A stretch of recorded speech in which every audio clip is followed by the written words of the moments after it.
Good afternoon, San Diego. You are listening to the Core Hour Live on ESPN 1700. Great show lined up today. You can always listen to us live at thecorehourlive.com. You can follow us on Facebook at The Core Hour Live, and we'll be doing some Facebook Live throughout the show today. Flying solo, no co-host today. Oscar is in Beverly Hills being all fancy, working out some details of the Matt Altman joining us on the upcoming NARUP panel, the event that we're having next month. So looking forward to that. Intro our guests today, the Steele team of Realty National, John and Melissa Steele. We've seen the emergence of teams and millennials, and we got the best of both today, so we're looking forward to having you guys. How you guys doing? Great. Doing great. Good. Thanks. Looking forward to it. Picking you guys' brain a little bit. I feel like I don't feel like the old guy in the room. I'm the old guy in the room. Let's just be serious. Give you guys an opportunity. When joining Realty National, what was it about Realty National that made you attracted to them? So I actually got my start with Realty National when I first moved out to San Diego a little over 3 years ago. Basically just was a real estate assistant, so just helping out other agents in the office. Did that for a little while. Then started working for an investment company, CT Homes, which is closely tied to Realty National. And then went back to Realty National to basically go on our own and kind of do our own thing. So. Very cool. So at what point did you guys sit down and go, okay, we could do this by ourselves. Let's just go do the real estate part of it? Well, we've thought a bunch of different times. We've kind of debated whether or not to either shadow somebody else or, should we stick to working on our own? And we've kind of always been the people who, if we want to take the island, we burn our ships. So we've always wanted to really just give this a go ourselves. And, we've had struggle points, but just kind of working through those has really been liberating for us and super awesome. It's been a great learning experience. Yeah. So as far as choosing Realty National, it was more that we were already there and we, were having a good experience and awesome. Kind of just kept going with that. So very and cool. The team is awesome too. Yeah. Good people. Good people. And Craig is one of my friends. Craig. Yeah. So shout out to Craig. Last night went down to Little Italy. Shout out to the Busalakis. Had some dinner at Trattoria Fantastica on India Street. I thought it was pretty cool. Growing up Italian, I was telling Jose on the way over here that growing up Italian, eating dinner in the back of a restaurant with the owners and hanging out, and having people serve you, is like a feeling that you only get in movies kind of thing. Yeah. I'm like, oh, all right. This is what it would feel like, but it just feels like you and a couple buddies in the back of a restaurant, really. So shout out to them. Always good time down there. Doing some great stuff. Before we jump in, I kind of want to lay out what today's show is going to look like. We're going to be talking some Snapchat with these youngsters. They're going to school me a little bit, probably a lot of bit, huh, Jose? Side note, Jose, this is what bothers me a little bit about you millennials, or you guys that won't look up from your phone, or you're taking pictures of everything. Jose will catch you in the most awkward moments. I'm tired of your pictures, Jose. Jose just taking... He loves me. Get off the mic. That's fine. So lay out of today's show, they'll be breaking down kind of what you should be looking for in a realtor in today's market, because I think it's different in today's market. What buyers want now versus what they wanted 10 years ago, or who they want to work with is different, and what they expect is different. So I think you guys are a good resource for that. Also, we're going to be talking about some creative solutions to purchase a cash flow property. So we'll be wrapping up today's show with Aaron Dexheimer, local golfer and longtime friend, who is making his run at the U.S. Open. So I think a good show lighting up. We're going to start with Snapchat. I know nothing about Snapchat other than the dog face is gone. I know that. Yeah. I know that much. Yeah, you probably see it all people's over. dog faces anymore. So school me on it a little bit. It's been around for a little while. I guess we kind of decided to really give it a shot in business at the beginning of the year, and we've been going pretty hard on it since then. We've definitely seen some traction on it. I don't know. It's an interesting platform. So for someone that doesn't even know what Snapchat is, it's a social media platform, you can do what with? So basically, it's Melissa wanted to take that, by the way. That's sure. okay. You can go. So you send snaps, basically. So, that can be a picture or a short video. I think it's 10 seconds or less. You can add little stickers. You can draw on it. It's kind of just a fun platform. It's supposed to be a little more casual, a little more raw than, say Facebook. It's, how everybody has these manufactured lives on Facebook. Everybody's life looks pretty awesome on Facebook. Snapchat's a little bit different in the sense that it's a little less curated. Why would people feel more comfortable airing out that part of it on Snapchat versus Facebook? Well, I guess part of it is your snaps disappear. Okay. So they only last for 24 hours and then they're gone, unless you save them. So where Facebook is kind of interesting, where you can really get into that stock mode and go back. Like when John and I first started dating, I went back to day one of his Facebook to see what it had. And before you started dating? Yeah, before. You got to check that out. Hold on, I got to take some notes. Melissa don't mess around. No, she doesn't. She doesn't. I'm serious. I needed to check out what was going on there, to decide whether or not to proceed. But the whole thing with Snapchat is it's different where you can put yourself out there and be weird. And a lot of the people who are weird on it, like Dylan Francis is a great one, he's so weird and people eat it up. They love it. So seeing people in their element and kind of just going for it and having it disappear within 24 hours is a really unique feature. It also, I feel like, kind of demands the attention. If somebody misses your Snap story within those 24 hours, it's gone. So I feel like it kind of is addictive in that way where you want to see what your friends are doing before their story disappears. So it's kind of an interesting, you can always go back on Facebook and catch up, where Snapchat doesn't have that opportunity. Yeah, Does it give you the ability to have alerts where, like, if I'm following you and I want to pay attention to what you're doing today, it'll alert me when you post? It'll have little notifications. Especially if someone sent it directly to you, you'll get like a little notification. But kind of jumping off what Melissa was just saying a few moments ago, so I think there's also kind of a shift that's moving from these very polished like videos to things that are more real. Yeah.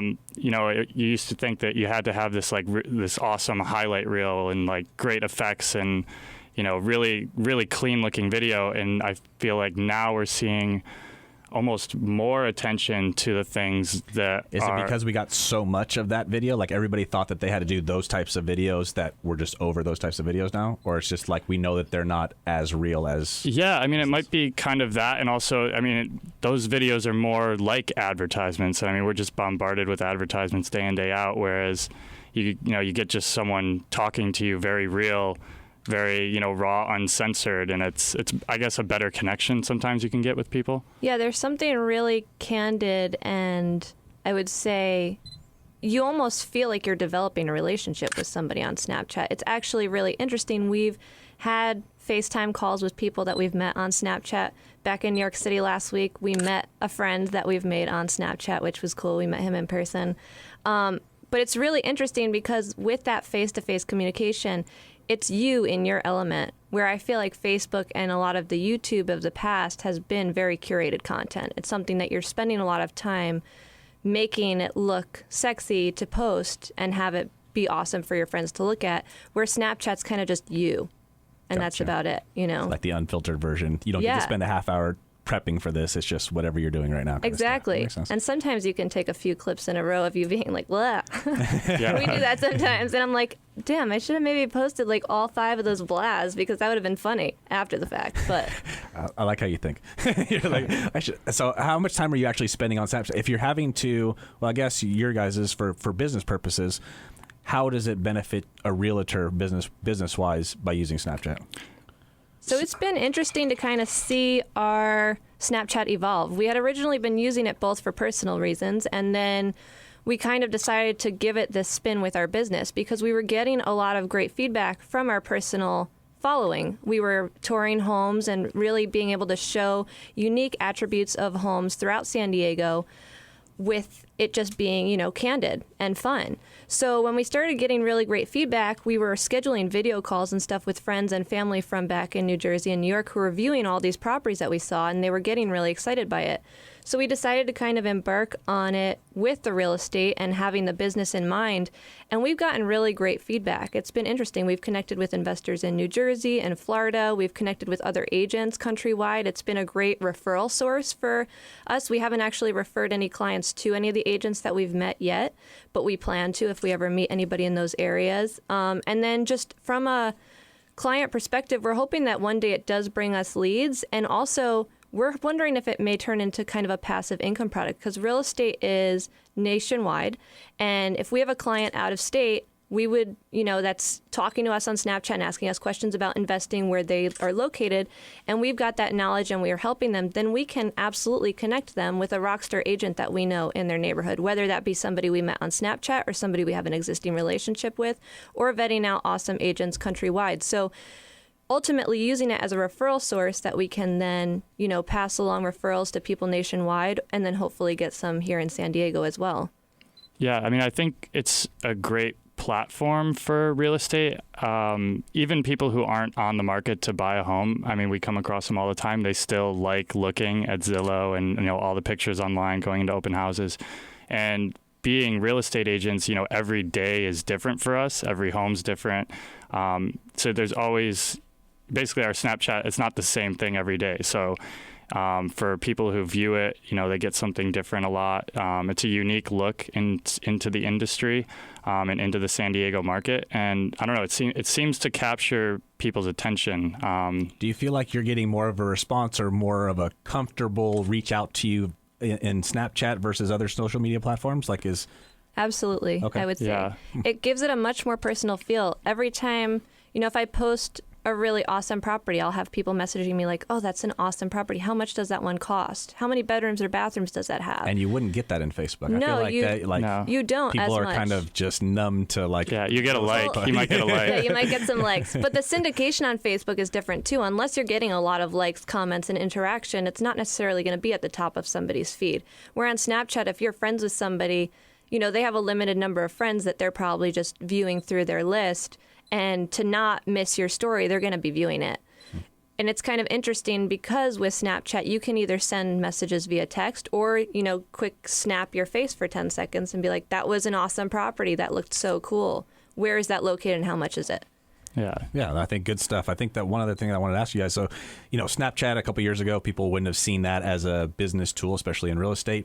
Do you guys see other things emerging that you can see being incorporated into your business in terms of apps or other social media platforms? Well, I think Snapchat is still in its infancy for this. I don't think that current San Diego homebuyers are really on Snapchat yet. Right, but by the time they are, Yeah. you'll have That's our X idea. amount of yeah, Is that's what I'm to saying, like, establish you're ahead of- ourselves early so we're there when they do come. I mean, we've already seen a trend of kind of the older generations jumping on it. Like you said, you've probably seen all these Did you pictures just of look at me when you said older generation? Well, I was thinking, you know, all your friends with the dog faces and all that stuff.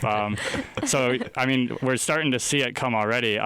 As far as other platforms, I mean, I think Facebook Live is huge. I think that's kind of their answer to Snapchat. I think that's what they're doing to try and compete with it. Cool. I mean, we've started doing Facebook Live as well. I'm not sure if you've seen that or not, but we've been getting. We'll be Facebook Live in here in about 5 minutes. Yeah, I mean, Yeah. yeah, you guys do it too. I forgot that. That's we're a little evolved. We're just not Snapchat evolved yet, all right? Well, No, I mean, Facebook's Facebook's interesting because awesome, yeah. they favor the live. So they're, you know, really trying to promote that because it is, I think, their competition to Snapchat. Gotcha. So they are really promoting it. It's showing up on the top of people's feeds. You know, the likes and the interactions are syndicating out the way that it's meant to. So talk about that for a second. You're saying that Facebook wants to push Facebook Live. Mm-hmm.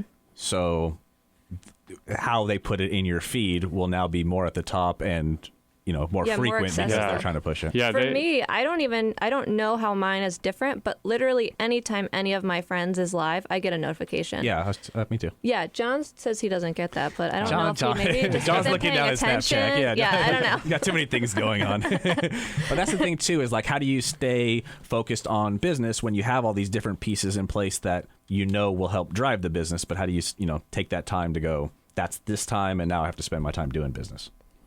Well, I think along with Snapchat being like more raw and unfiltered, like I think there's almost a shift from having two separate lines of business and self and just like it merges together and like you're just whoever you are and you let that come through on your social media. Okay. But then how do you have to spend X amount of time doing Snapchat and all these things that we all have to do every day to promote and do all that stuff. Yeah. How do you make sure that that's not where all your time is spent and you're carving out that time to do traditional business activities, I guess? Oh, Yeah. I see what you're saying. So for us, Snapchat it's just kind of, well, our social media, we've really tried to shift it from being like a chore and part of our to-dos to being out and about in the field. With real estate, every single day for us is different. We're out looking at different properties, dealing with different clients, and dealing with different problems every day. So kind of instead of just us communicating about those problems or, you know, how awesome the house is and kind of talking about it between us, it's kind of the shift to just pulling out your phone and being like, this property's awesome. I'm here in this moment.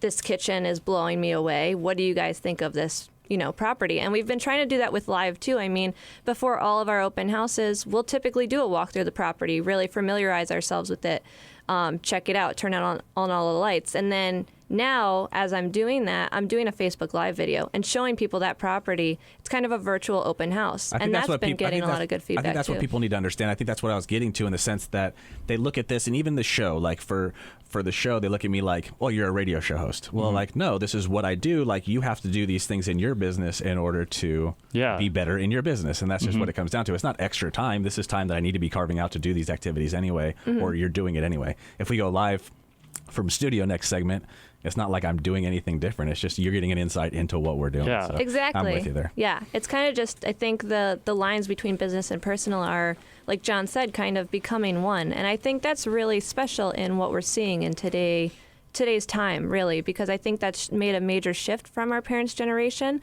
where your work self was your work self and your home self was, the fun one. People want to see who you are, not like just the robot version of you. Exactly. It's more fun that way too. Yeah, for sure. Yeah. You could really like make real connections. Not like, is this guy trying to connect with me just on the business level? Like, no, we're gonna have to like be cool. Well, for that's a the minute thing. first. All of our clients so far have become our friends. We do game nights. We visit them and hang out, and it's really fun. Like, that's what we want in our business, and that was our goal with this business, to really serve our clients and then have that friendship and proceed. And the thing is, by being ourselves, we've attracted the clients that want to work with us. You. Yeah, you don't have to fake it for anybody. So good stuff, guys. When we get back from the break, we'll be getting into it more with John and Melissa Steele. Have any questions for them, you can reach out to them. Whose cell phone number am I giving out? Give the 619-887-4429. You guys don't even get a cell phone. Right on. We'll be back after the break. You've been listening to ESPN 1700, the Core Hour Live. This way, you and me, babe. Hey, hey!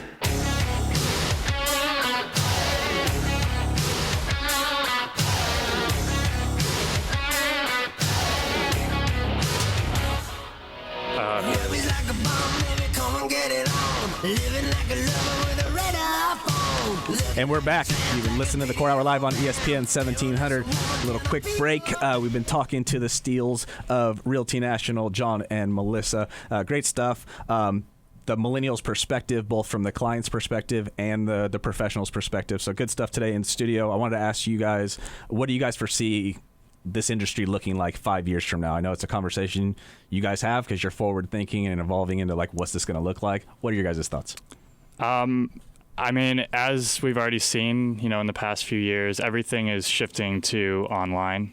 I think that's just going to continue. There's some really cool stuff coming out recently. For instance, I'm not sure if this is just one of the brand names, but it's Matterport, like the 3D floor plan. I don't know if you've seen that yourself. I've seen like I've seen like the 3D glasses and some of those things. So like the Matterport thing, it's basically this special camera that they just take around the house, and it takes a ton of different photos, and when it's all done, you're left with this 3D image of the entire house. And you can literally walk through the whole thing, and it's not like you're just clicking and like you get one static picture. It's 360, so you can just look all over, look into every nook and cranny. And I think kind of what you were saying with the virtual reality, I mean, if you pair that with that, it's pretty much going to get to a point where you can just walk through a house sitting in your living room. Yeah, you're not going to open houses anymore. You're just filtering through a bunch I think of the virtual reality is really going to take real estate to the next level. When you're putting on a mask, and that mask is not only taking you to Paris and inside a video game, but it can also help you walk through properties. Because I think with what's missing from things like Matterport and the 3D tours right now is that experience. Sometimes it really takes being inside the house to get a feel for the layout and kind of how you're experiencing the flow of the house. When you're able to put on that mask and physically walk through a virtual tour of that property, I think that's going to change the game. No, I thought it was awesome. The first time I was holding an open house with a realtor, and somebody actually came in to like pitch him on like, you should be doing this kind of stuff, and just to put on those glasses. The first time I ever put on the glasses, and it's really cool how some of them are just like in a little cardboard, fold them over and put on their glasses, and I was tripping out. And like you could like physically like you guys can look down and like see that's the sand that you're slide your phone in, right? Yeah. So I thought that was really cool. So I mean, I think that. So is that what else are you guys seeing happening and trending moving forward? I think it will be interesting to see what happens with the real estate agent itself. I think there are a lot of aspects of the transaction that need the assistance of a real estate agent and the expertise. I think we may be more of a like a specialist type situation where things are handled online and contracts are handled online and we're more of an asset. It'll be really interesting, I think, to see how the real estate industry as a whole transforms. Yeah. I mean, it's the industry, you know, on average, I think like the agent, or maybe it's the median age, something like that, it's in like the 50s. I mean, there's a lot of older people. Yeah, I'm not that old. I'm good. No, I know you're not. I'm good. We're not looking Not at you. pointing any fingers. Yeah, no. But yeah, I mean, it's like us coming in, you know, we're in our 20s, still relatively new.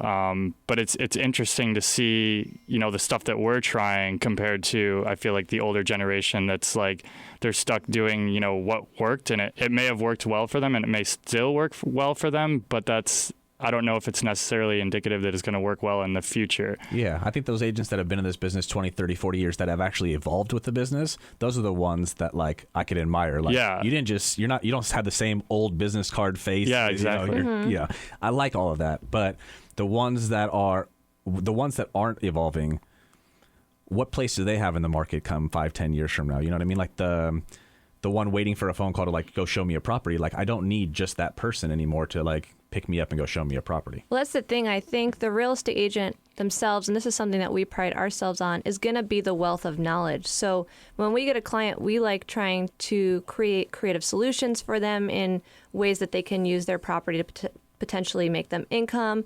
talking them through kind of the financial benefits of real estate as an investment, personal and, you know, for investment purposes. The real estate agent themselves, I think, is going to be kind of that knowledge base that people can tap into and get, you know, the resource that they need from that experience versus, you know, just being there to close a transaction. So being there when somebody calls to answer their phone, it's kind of bringing more to the table in terms of value and really trying to educate. I mean, I think there's a huge lack of financial education in this country, and being that source for people can be huge. And I think that's what it's going to really evolve to. I think all good stuff then, you know what I mean? Like things that need to probably happen. Yeah. You know, we'll see how long it takes to evolve. I think that obviously we're in a high speed type of environment anyway where, you know, I don't know, like how Snapchat, like dog face Snapchat, like I got to use that stuff now for business. What's going on, Jose? There's too many white hairs in his goatee right here, bro. We'll make, see, you know what I'm saying? Like, I want to be in this business for a long time. Mm-hmm. I'll continue to evolve as the business evolves. As much as you are uncomfortable, as much as you don't feel like that's something that you should do or need to do, like there's a reason that people are using it. Yeah. Well, and that's another thing that's interesting to us when we meet other people in the industry who just flat out refuse to be on social media or, you know, are still posting in the newspaper and stuff and not being willing to move with the times. I think that's what we're kind of excited for. Who knows what's going to happen with real estate or a variety of different industries as technology continues to advance at such a rapid speed. But just being able to, like, we're so flexible that we're excited to see what happens because we're ready to ride that wave and see where it takes with us. It too, you know what I mean? Like I'm not scared by what's coming next. I'm like, pumped. Like let's see what happens. Let's see if the entire transaction can be handled automatically online. And we're your resource for knowledge. Don't start saying crazy stuff, all right? Who knows? But you never know. Like technology is advancing faster and faster than we ever even thought possible. Yeah, and I mean, if even if nothing really comes to Snapchat and, like, you know, Snapchat isn't the next big thing, you know, something else will step into that place. And just kind of going through the motions now and, like, getting used to it, I mean, you're going to be steps ahead of everybody else. If you're, like I never was the one who would, like, take selfies and all that stuff. And liar. But now, you know, like, you get, by just doing it and, like, practicing, you get better on camera. You get better. You just get used to it, and it's going to translate. You let him take selfies? No, actually, he's not a selfier. Okay. It's been kind of interesting watching him I was grow. always very shy. Yeah. He never enjoyed putting himself out there. So seeing him on platforms like Snapchat and Facebook Live, like the other day we did a Facebook Live together. And he was like, what do I do? And I was like, just be you. Let's just talk on Facebook Live and, you know, talk to our friends that are on this platform. But it's getting, you know, continually used to the fact that you're always putting yourself out there. Yeah, and you know you're growing. Like every time you do that, yes, there's going to be someone looking at it, talking some crap about John being on. Yeah. You know, okay, I mean, once you stop caring about that kind of stuff, Like, John. is when you could be on Facebook Live right now and not care what people are saying. And you were saying, I think you were saying comfort zone earlier. Like, it's good to be outside your comfort zone. Honestly, like, if you're not outside your comfort zone, I don't really think that you're growing. I'm I'm uncomfortable just chilling in my comfort zone. Like I start getting antsy. Like there's got to be something else I could be doing. Yeah, I get bored after like one day in comfort zone. But on to the next. Yeah, on to the next. All right. Speaking of on to the next, that's good. The good transitions. You could just do my transitions for me. There was a blog post I actually asked you to write about, and I think it fit today's today's topic. So I wanted to talk about it. Some attributes that clients should be thinking about when choosing a real estate professional in today's environment. I think it is different. What you needed 10, 15 years ago is different than what you need now. So I kind of wanted to talk through that with you guys. One being financial education. I know that was big on your guys' list. So let's talk through that a little bit. Yeah, so Melissa kind of made reference to it a little earlier. We feel that there's a big gap in the education system today as far as, financial education. Even with all the resources that people, like literally you could pick up your phone right now, probably Google all the information you need. Well, you can. I'm saying more, I guess, in like the traditional sense. So sitting in school, I mean, nobody, or at least, I don't know, I think there was one class I had in high school, but like nothing really that teaches you, as far as, debt and mortgages and like. There's no real life. Paying your bills and balancing your checkbook, like real life. Interest rates and there's just so many aspects of financial education that, yes, you can self-teach yourself. And I think there's a huge mass of people that are moving towards that, similar to us, who have a passion for continual learning and learning more about financial education and the power of it. But I think like one of our lifetime goals is when we really feel comfortable doing so, going into schools and teaching kids the power of finances. And let me tell you something. I don't think that you need to be 45 or do 20 years in this business. No, I mean like next year. Okay. No, I'm just kidding. That's what I was getting at in terms of like, just the example that popped in my head was I just met with a realtor a week ago and he's young like you guys and I felt like he's doing the right things. Like, let me go sit down with him, have a cup of coffee, to see what he actually has to say. And the first thing he said was like, it was because of you that I started in real estate. And I was tripping out going, okay.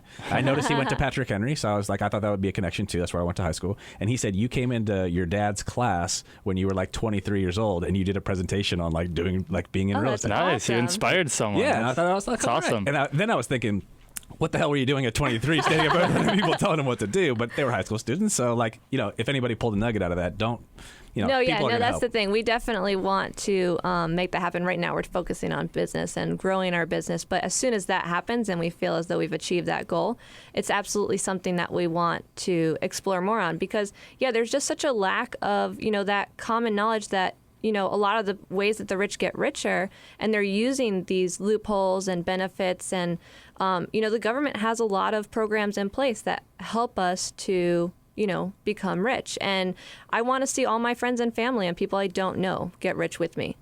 That's my ultimate goal. Okay, add me to that list. Yeah, there you go. Jose, I had to do the list too. All right, so being a local expert is the next one on this list. And we hear this a lot where I think it's almost lost its flavor a little bit that, every realtor will say that they're this area expert or without even really maybe even doing any business in that area. What do you guys deem expert? Is it knowledge in an area? Is it transactions in an area? What do you think is important? I think knowledge is important, but I also think basically willingness to like search out that knowledge. So, it's one thing if you are, a quote unquote expert in the area, but there's still probably things that you don't know. And I think you also have to be, like I said, like willing to seek out the information, willing to go the extra mile to, whether that's going down to whatever government office or whatever to get it. But I guess my thing is like some people say they're an expert and then they just like think like, oh, I just know everything. Yeah, like I'm done learning. Yeah. Like, you know what I mean? Like someone like you guys that's just saying, like you said, like willingness to go get the answers is more important to me than like acting like you already have them all. Well, that's the thing. And being relatively new to the real estate industry in San Diego, I'm not going to brag about knowing everything about every single neighborhood, but when we have a client looking in a particular neighborhood, we door knock. We see what the neighborhood vibe is. We are exploring the different spots that are trendy and fun to be at around the neighborhood. We're, holding open houses in that neighborhood to really get a familiar. We got you. You're on Snapchat. Go. It'll be deleted in a day. On to the next one. But like really becoming aware of that, part of town in that area to be able to then provide value to our clients. So I may not be the expert in, East Carlsbad, but I'm going to explore the crap out of that area for you and come with any answers to the questions that you have. And if I don't know them, I'm absolutely going to get you the answer and not BS you.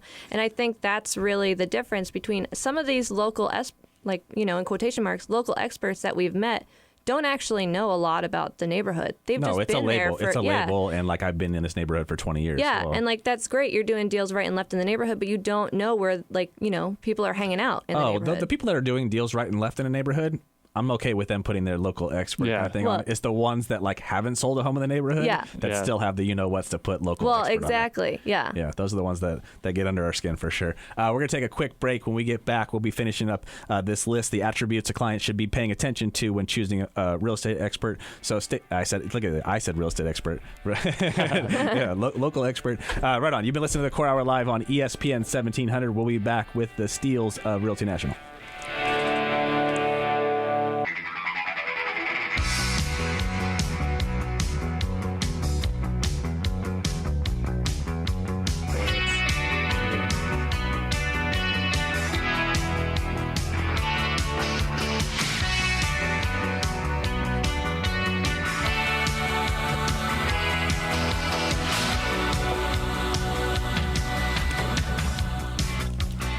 We're back. You've been listening to the Core Hour Live on ESPN 1700. The breaks have been quick today. A lot of content, getting through some stuff. All good stuff. The Millennials perspective from the client and the consumer, consumer, and the professional. In studio today with John and Melissa Steele of Realty National. Steele San Diego Homes. Is that how you? Yeah, we do business as Steele San Diego Homes under Realty National. Okay, I won't say Realty National anymore. Steele San Diego Homes. Dex is in the building. How you doing, bud? Hi, buddy. We'll get next segment, buddy. Okay, where's the golf clubs? Got nothing. Go practice putting in the hallway. We'll get to you.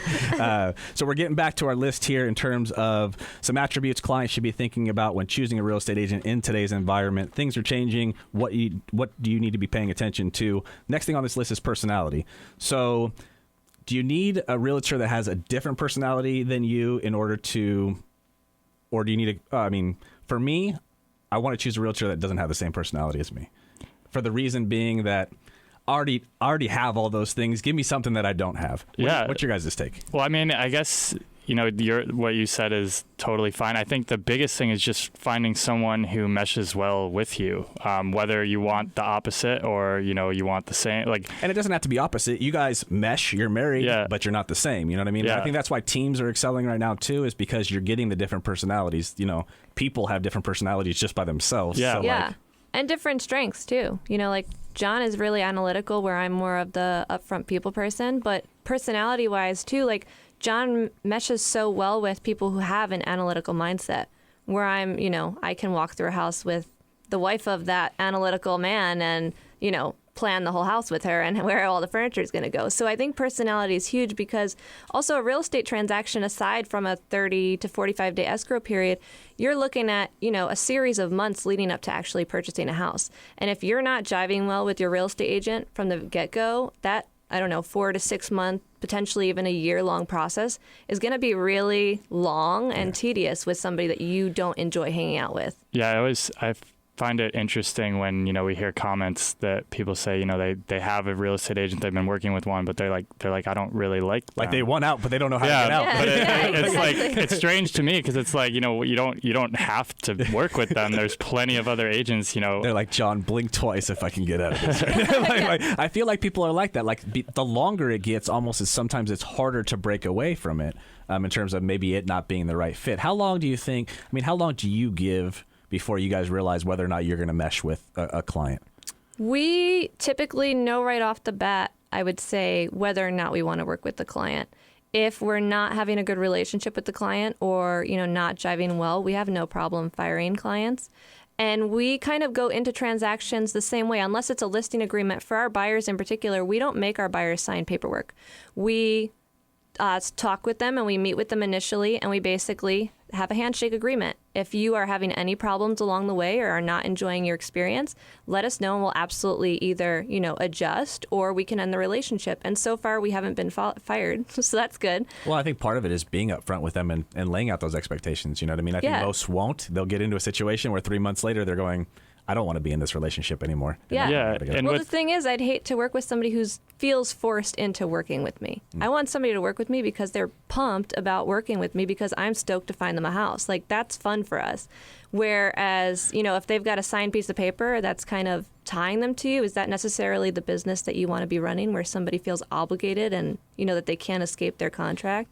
Yeah, and Melissa, she has mentioned this before, not only are you helping them to search a house, but there's kind of like an emotional like therapy portion, like for sure. And Melissa always jokes, the therapy comes free because it's, buying a house, it's a huge deal. It's for most people, it's the biggest financial decision they make in their lifetime. So, with anything, there's going to be probably some, doubt, like buyer's remorse. That's like a thing. And it's not uncommon. People are always wondering if it's the right decision. So it's like frequently, not only are you providing them with this real estate knowledge and expertise, but you're like almost acting as a little bit of like a therapist, just like assuring them that, what they're doing is the right decision and stuff like that. Yes, they need guidance for sure. I think that most are looking for someone to just tell me this is okay. Yeah. Tell me what I'm doing is right. And I think that's what's great about a team aspect as well, because no offense, John, I don't know if you'd be the best at handling those calls.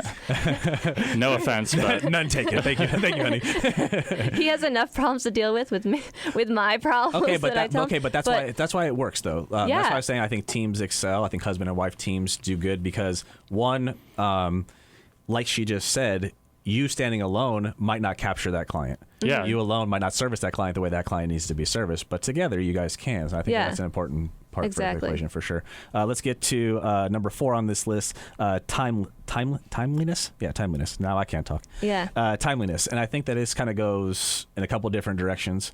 How do you judge that before you really get into the relationship? What are some things that people can be doing in terms of how they communicate with their realtor, how they get feedback from their realtor? How can they judge those certain things? Well, we might be jumping ahead a little because I know the next thing is communication, but I feel like they go a little bit hand in hand. We have our little list here. But I think basically how you do anything is how you do everything, I think. So I think pretty early on in the relationship. Did you come up with that? Because I'm going to quote you. I did not. I mean, I've heard that plenty of times before. It is a good one. But I think you could tell, pretty early on in the relationship if, your agent's showing up late or just not getting back to you. I mean, that's, in my opinion, pretty indicative of what they're going to, provide you with throughout the transaction. And so I think for me too, like a realtor, like setting certain expectations, like I'm going to call you tomorrow at X, you know what I mean? Yeah. Setting those up so you can succeed and show them this is how I roll kind of thing, rather 100%. Than just waiting for them to figure it out. Yeah, and jumping off that, like not only is that better for the client, it's better for us too. I mean, if you set the expectations up front, you never have any issues. I mean, it's hard to take a day off in real estate, but like if you're up front with people and say, I can't do it this day, I'll get it to you by this time, and then you deliver on that, they're going to be a lot more understanding than if you just kind of leave them in the dark. And most won't even leave them in the dark. They'll say, I'll get it to you tonight or whatever, and not get into it tonight, and they have to follow up. You know what I mean? That back and forth is what drives us crazy. Oscar and I, like, are good about, like, when we're going to get to you, we're going to get to you. Yeah. And I think that's just an important piece that some don't really get, that maybe they're that way, that they don't roll that way, so they don't really understand that that's the way we need to be. That's the thing. I feel like from your real estate agent, I feel like they should always be under promising and over delivering. It's, I feel like, really poor practice in any business, real estate or other industries, when you've got somebody promising you something and just continually not, continually dropping the ball.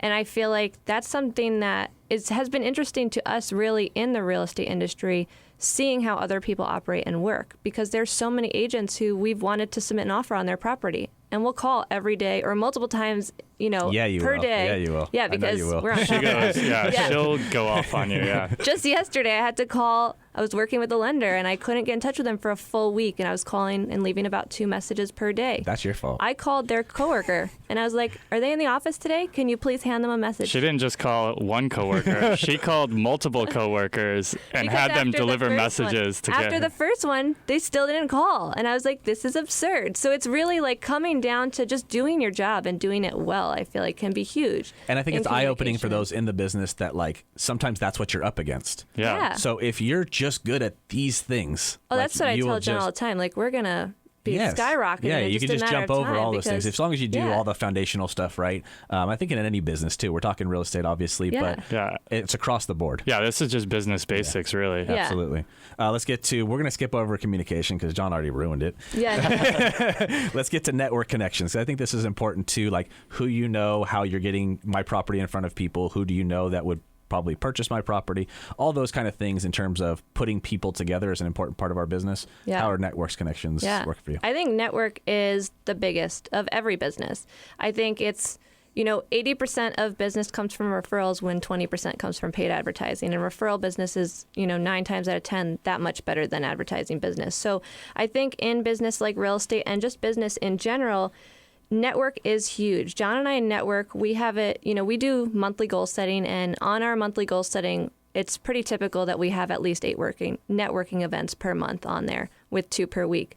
And I think network is huge in today's market. When we go on listing appointments and we're advertising ourselves and convincing people that we're the ultimate and awesome agent to list their property, we're not only talking about our social in-person network now, we're talking about our Snapchat followers, like the fact that I've got several hundred Snapchat followers that I'm going to be showing your house to, as every time I snap, that's huge. Our Facebook followers, one of the reasons that we love working with Realty National is because it's got the huge sister companies of CT Homes and Fortune Builders, which have huge networks.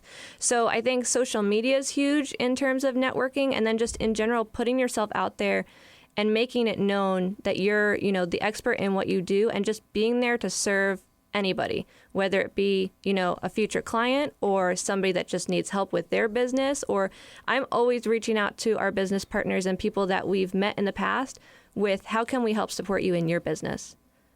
Yeah, and I think not only networking in the sense of finding clients and marketing and all that, but just networking in the real estate industry.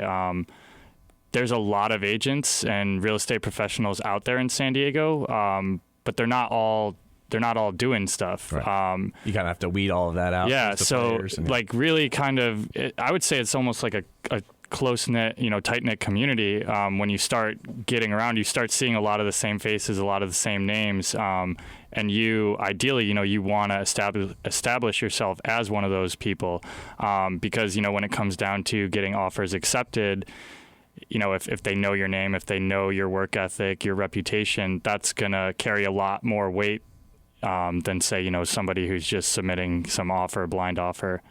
Yeah, or like a half-time agent. Yeah, the part-timers, you gotta love those. Yeah.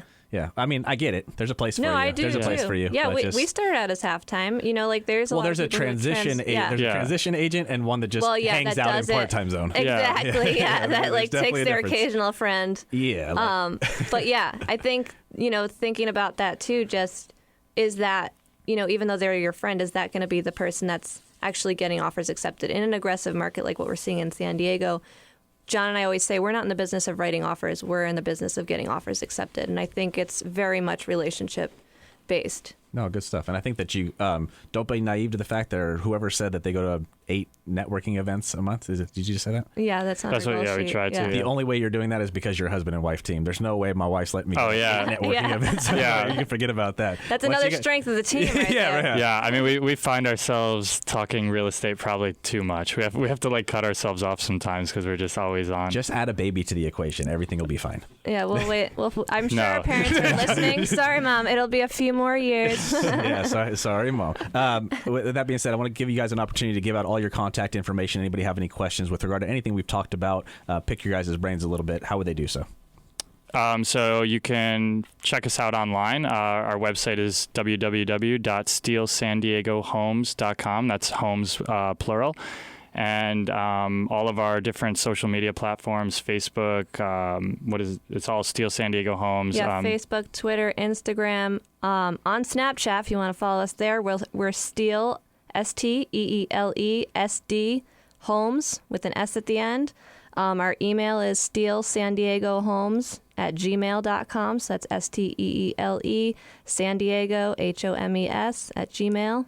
Awesome. Hit us up. And then that 619 number, 619-887-4429 if you want to reach out to them. The next generation of real estate, Steele San Diego Homes, sorry. So great stuff today, guys. I appreciate you guys coming on Thank you today. for having us. Thank you for having us. And we encourage definitely check out the Snapchat because we were talking about that earlier. Next time I see you, I'm having Snapchat. Well, for sure. we told you you're going to have it before we leave here. Jose, on the car ride home, we're doing Snapchat. All right, done. I expect a message. I don't know how I to do that. expect a dog face, yeah. You will not get a dog face. face. Great stuff, guys. We're going to go to a break. When we come back, Aaron Dexheimer joining us, longtime friend qualifying for the U.S. Open. We're going to talk through his road to getting there. So you've been listening to the Core Hour Live on ESPN 1700. We'll be back.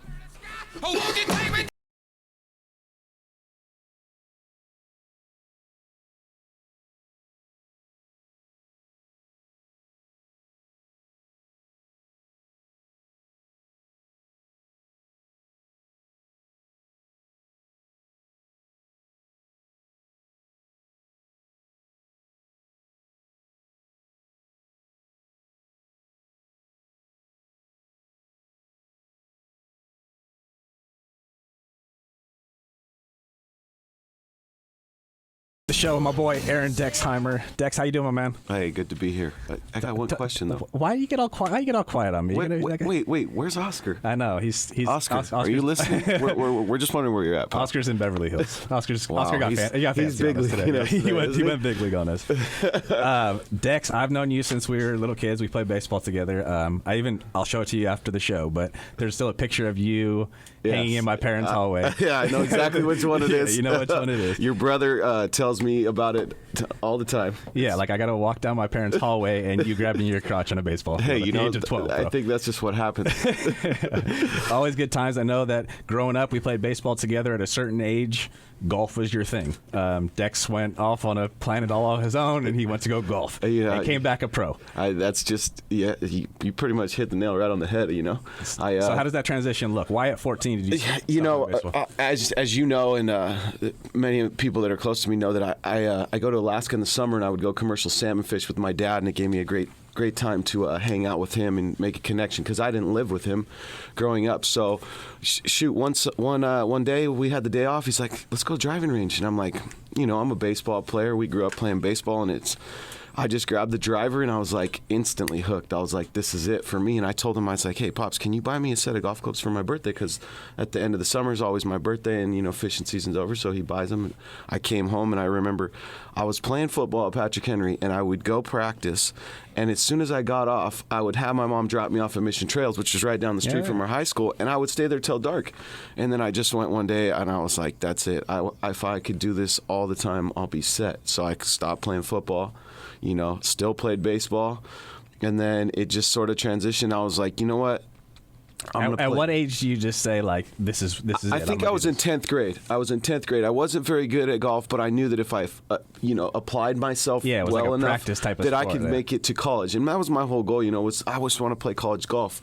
I remember, doing the research, how am I going to get there? And I would practice every day, all day long. And, at the end of my high school golf career, I'd made it to All-State, and it was great. I love golf. No, it's good. It's good stuff, Dex. And then, I know that this isn't your first run at the U.S. Open. Right. You're at the qualifying stages. Talk to us about the different qualifying stages and where you're at currently. So, obviously, if anyone's seen the movie Tin Cup, it's exactly how it is. There's two stages of it. You go to a one round 18-hole local qualifier, and your brother actually caddied for me last year. Awesome. So that was fun. I mean, I think it made a big impact on him, and just to kind of see where I take myself to when we have to when it's game time. Yeah. So you play one round. There was 95 guys last Monday at Verona, and 5 people make it. Fortunately enough, I shot 5 under and made it, finished second. So now in 2 weeks. So how many of you guys moved on? 5. Okay. So now in 2 weeks, I go to San Francisco, and we play 36 holes in one day.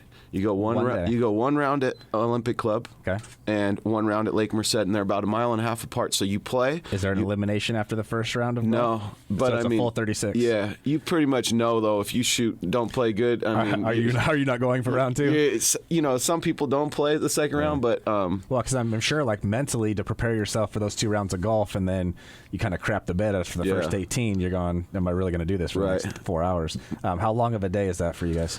So, I mean, You guys are walking the course, I'm assuming. Yeah, right? absolutely. Yeah. We walk, and it's all day. It's 12, 13 hours. I mean, last 2 years ago, I was in the same situation. This will be my 3rd time making it to sectional qualifier. So, I mean, we started, I think I teed off at like 7 o'clock, 7:30. I was one of the first tee times off. I played. Then I went over to the other golf course, played my other round, and then I had to stay around and go into a playoff, which the first playoff hole was like, it was maybe 15 minutes before dark. Oh. And I didn't make it through the playoff to make it, and it was And that was how long ago? That was 2 years ago. 2 years ago. Yeah. And so so like you're gonna have to play 36 holes, and I know you've played golf for a long time, but is there a dynamic where you're not in golf enough shape to walk 36 holes and mentally keep that focus the whole time? You know what? I think there's a 36 holes of golf and an all day going mental grind. You have to let yourself, distract yourself from not just being all in the moment all the time. It's kind of like baseball, that you can kind of get distracted for a minute and pull it back in, kind of thing. Absolutely. Like you have to be ready for little pieces at a time. I try and take it as, I just need 30 seconds of focus before I hit the shot, and then, hey, we're cruising down the fairway and enjoying the day. Because I don't know if you could possibly do it for 12 like 12 hours. hours just grinding your mind for 12 hours and your body responding. I don't know. Yeah, Because I'm playing through that going. Yeah. It's definitely a tall task. So how is this time different for you? I know that you're more relaxed this time. Sure. You know what? This is my 3rd time making it. The first time I made it to sectional U.S. Open qualifying, as everybody's like, hey, I can make it to the U.S. Open. And obviously, the first time I was nervous. The second time I made it, which was 2 years ago, I'd had a really tough run of, I played PGA Tour Canada. I had went and played all these tournaments, and I was playing well, but just wasn't playing well enough.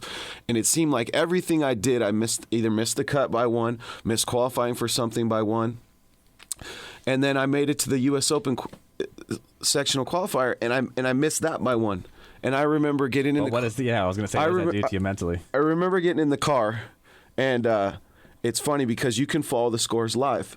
And your brother was writing me all day long, and I'm getting all these text messages, and I'm like, who do I call right now? I'm looking at who's texting me. So I just called my dad on the phone, and I remember it takes about 10 hours to drive home from San Francisco. I got in the car. I talked to my dad for 2 hours. I probably don't remember anything we talked about. I remember crying. It was like one of the most trying times in my life, to go through. And then it just kind of like all went. And it just seemed like it all happened right then. And, I just drove all the way home. I stopped, I got gas, and I just drove home. But now, this time, I'm so excited to go. Obviously, I'll be nervous because I care. And you also have like different life priorities in terms of what ranks most important in your life, absolutely. too. Your boy is obviously the most important. My son is first and foremost, always will be my...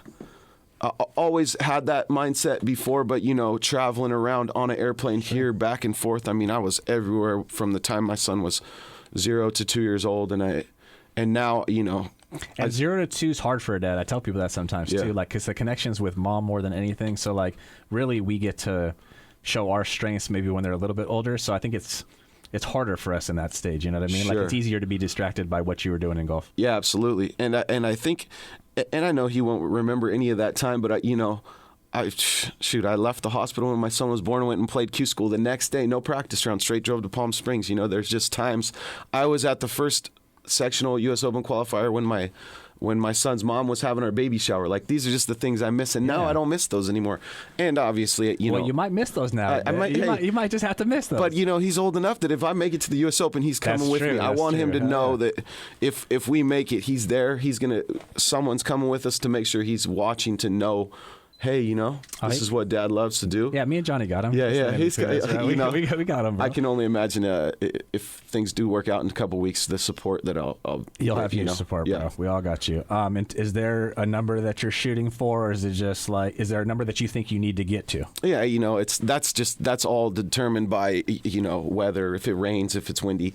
I Stop it. You're you inside. You have a number that you feel like you need to. I mean, shoot, if I went and shot 2 rounds of 65, I know I'm good. Well, But, you have to win. Is that what you said? No, you have to there's first, how many six. qualify? Six. Okay, Six and how many are I competing? think there's about 130.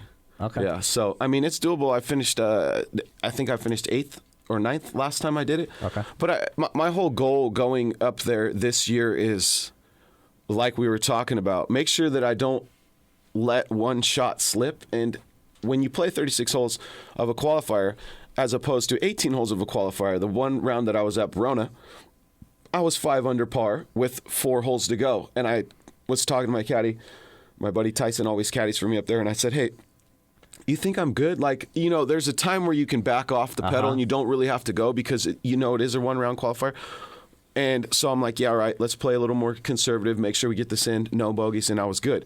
But now when I go up there first round, I mean, from hole 1 to hole 18, you got to be on the pedal. I mean, you get to 5 under early. I mean, you got to try and get to 10. Yeah, because then you've already you can't ride on that. Play as good as you can all the way through. I mean, what's a ridiculous number on a 36 hole? And 36 holes. I mean, what's a number that no one's going to touch and you're good? I mean, if I get to 10 under, I'll make it. I think 12 under won the qualifier last time, and I think I finished 5 under or 4. 5 or 4 under. And this is the same course you played. Same course, yeah. Same course, everything, and it's funny. Not very many athletes get to revisit the same situation and play it out again. Yeah. So I'm happy for you, Dex. I'm beyond excited. Anybody, you want to give anybody a shout out? You want to say what's up to your boy right now? Oh man, I wish I don't think my son's listening. I'll give it to you. Hey, Kai, what's up, bud? This is for you. Yeah, there you We're gonna go to the U.S. Open, little buddy. There you go. Yeah, right on, man. All right, so follow Aaron Dexheimer. I call him Dex. We'll keep you posted throughout and how you do, and you just keep checking in with us, all right, bud? Hey, man, thanks for having me on your show. I must be doing something right. Yeah, right on, brother. Right? Love you, man. Hey, love you too. All right, bro. You've been listening to the Court Hour Live on ESPN 1700. We'll be back next Tuesday from 2 to 3. We're out.